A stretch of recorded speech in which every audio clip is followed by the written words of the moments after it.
And I realized in that moment that if there is no God that's in this world, then my life can't really have any ultimate meaning. A couple of years ago, I went on a hiking trip down at Wilson's Promontory, and I love hiking. And it'd been a busy season for me, and I just wanted to get away and just immerse myself in nature and just connect with God. And so I went down there for this backpacking hike. It was close to the middle of winter. I was all by myself, just enjoying the immersion in nature. And on one particular night, I was staying at a place there called Little Waterloo Bay. If anyone's ever been to Little Waterloo Bay, it's just this picture-perfect little beach down there on the ocean. And there's this little campsite that's right next to it. And it's about 10 or 15 kilometers from any other, like the main campsite that you can drive to. So it's quite a hike to get into there. And I remember it was getting later at night, and I'd had my dinner, and I'd crawled into my sleeping bag, and I was all rugged up on this cold night, ready to go to sleep, when I had a thought. And I thought, I wonder what the stars are like out here in this remote part of Wilson's Prom. And so it took a little bit of self-motivation because it was a cold night and I was all rugged up, but I dragged myself out of bed and I thought, I'm going to walk down to the beach. There was barely any other people at the campsite there, and just see what the stars are like down here. And so I made my way down to that beach, just myself, freezing cold, and I looked up and I saw a display of stars like I've never seen in my entire life. In fact, I saw these stars and I was like, I didn't know that stars could be this numerous and this bright. And I just stood there by myself, there on the beach, looking up and just in total awe of the God that is behind all of these stars. For me, that was another one of these everyday miracles. And as I stood there, it was almost like the stars were calling out to me and were just telling me of the God who is behind them all. And as I was in that moment, just fully immersed in this scene of stars, a verse came to my mind. And this verse is found in Psalm 19 and wasn't those stars, that's just a picture for you to get the impression there. But a verse came to mind, Psalm 19 verse 1, that says, "The heavens declare the glory of God. The skies proclaim the work of his hands. Day after day they pour forth speech. Night after night they reveal knowledge. They have no speech, and they use no words. No sound is heard from them. Yet their voice goes out into all the earth, their words to the ends of the world." Now, the writer of this psalm was King David. And before King David was King David, he was David the shepherd.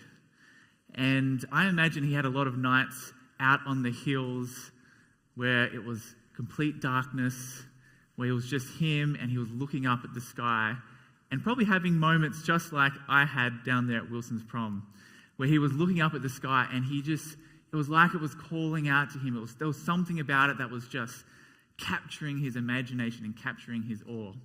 And he writes these words about how the heavens are speaking to us, not audibly, but there's this message that is calling out to us from the things in our world.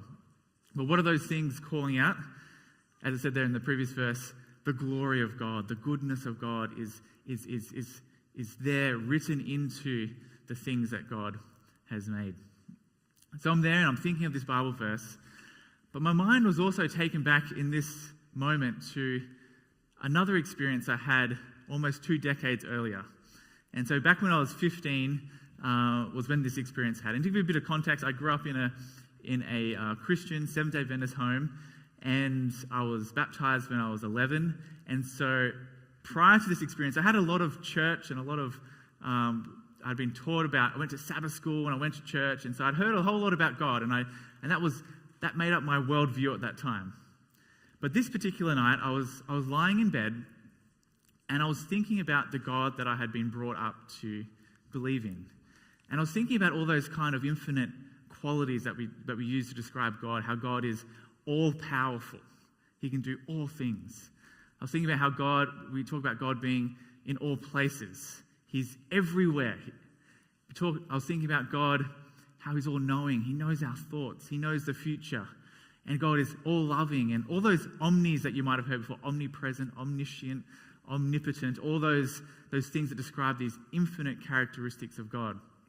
So I'm there, 15-year-old Jared is there lying down and thinking about this immense God that I've been raised to believe, when this question came into my mind. Can God really be that amazing?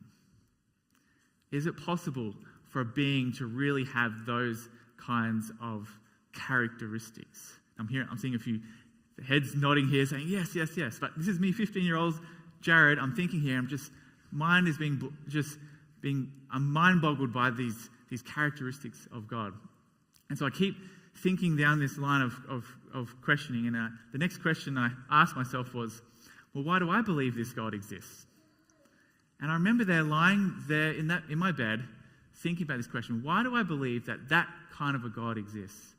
And I thought, and I thought, and I thought, and I came to this realization I didn't know. I didn't know why I believed that God exists. Even though I'd been immersed in church, I didn't know what my answer was to that question. And so I kept thinking about this. And then I came to the conclusion that the only reason that I believed that kind of a God exists was because I'd been raised up in a family that had taught me that.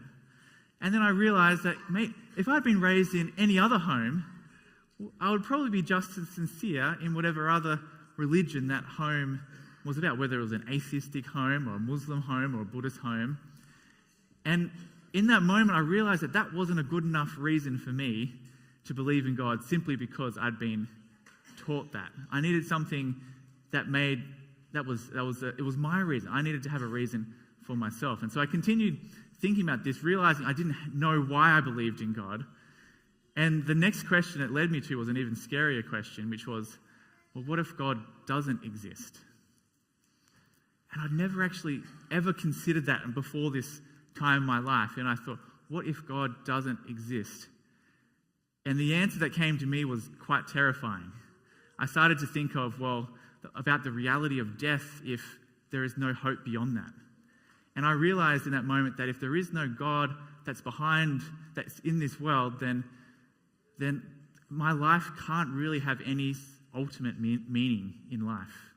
Sure, there can be some sort of relevant meaning, like I might have a meaningful relationship or do something that seems meaningful at the time, but from an ultimate perspective, if we've come from oblivion and we're heading into oblivion, everything that we work towards, everything we do is eventually going to come to an end. And that thought terrified me. And as I was lying there, in that moment, I realized that I desperately wanted God to be real. More than that, I needed God to be real in my life. But simply wanting something doesn't make it a reality. Simply, I could want to have a Ferrari in my garage, doesn't mean it's going to be there. I knew that I didn't know why, but I wanted God. And so that really put within me this motivation, the desire, this hunger to start searching for God. And that really led me on a journey that has really led me to where I am here today.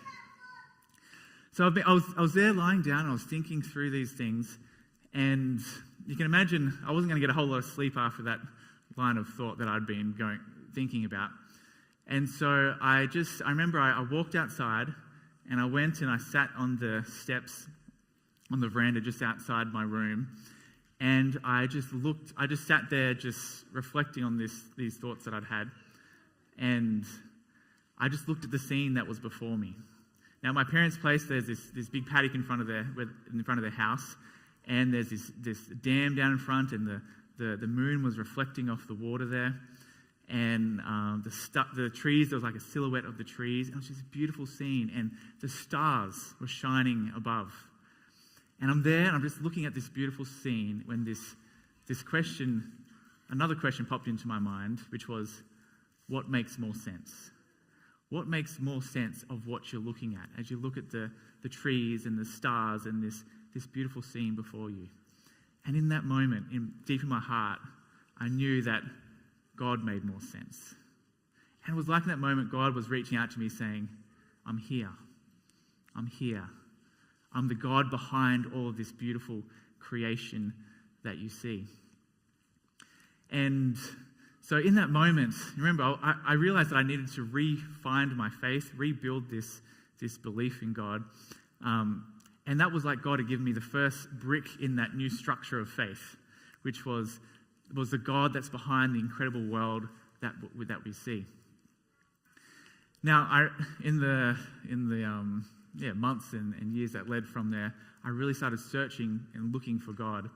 And one thing I did, I came across this DVD that was about, it was called the God Delusion debate. And in that, there was these two university professors, Richard Dawkins and John Lennox. One was giving the case that God doesn't exist, and the other was giving the case that God does exist. And this was very on topic for me and what I'd been thinking about. And so I'm listening to this, and Richard Dawkins, who was trying to convince people that God doesn't exist, in his opening words, he gave this statement. And this actually had quite a big impact on me, this statement. He said, "I think that when you consider the beauty of the world and you wonder how it came to be, what it is, you're naturally overwhelmed with a feeling of awe, a feeling of admiration, and you almost feel a desire to worship something. And it's tempting to translate that feeling of awe and worship into a desire to worship some particular thing, a person, an agent. You want to attribute it to a maker, a creator." Now remember, he's actually presenting the case against a God. And after making this statement, he goes on to say, but now science has come to this place where we no longer need to reach to those conclusions. But as my 15-year-old self, I'm listening to this, and you know what I heard? He hears it too. He sees it too. When he sees the world around him in all of its complexity and all of its wonder, he feels this drawing towards something bigger. He feels this drawing towards something behind it all, and this almost desire to worship something. Now, of course, he's come up with this kind of intellectual way of suppressing that voice in his heart, but he hears it. And for me, it was almost this confirmation that, there's this thing there's this calling in the world that God has created that is leading us to Him.